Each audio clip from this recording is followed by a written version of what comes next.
8টা বাজবে, যে এখন বাজবে 8টা, 3 ঘন্টা। বাংলাদেশের টাইমে ওটা চেঞ্জ কোন জায়গায়? তাহলে বাংলাদেশের টাইমের অনেক টাইম চেঞ্জ, বাংলাদেশ তো 3 ঘন্টা, এখন 2 ঘন্টা 3 ঘন্টা।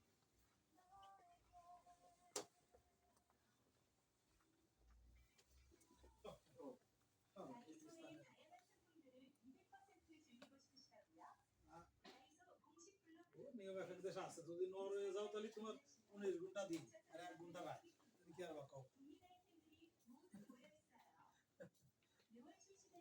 মাঝে মাঝে বেলা ডুবেই না, উঠেই থাকে, মানে ডুবের সাথে সাথে উঠে যায় 1 মিনিটের মধ্যে, আর পশ্চিম দিক ডুবে 1 মিনিট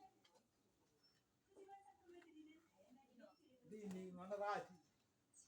হ্যাঁ খাইছি,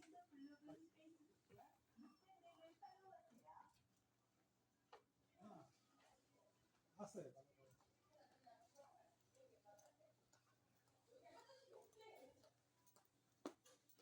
অনেক মুসলিম কান্ট্রি না। হ্যাঁ হ্যাঁ, সমস্যা নেই, বমি আসবে কি, মুসলিম কান্ট্রি ওরা আরাম কাটছে নাকি, খাইলেও ঘোড়ার গোশ সবসময় অ্যাভেলেবেল পাওয়া যায় না। তাহলে যে সময় যা দেয় খাত তাহলে হাতে হালাল হলে সেটা খাইয়ে ফেলি, ভালো না হালাল খাবি, যে দেশে খাচ্ছে ওই দেশে খাবারের প্রতি অভ্যস্ত।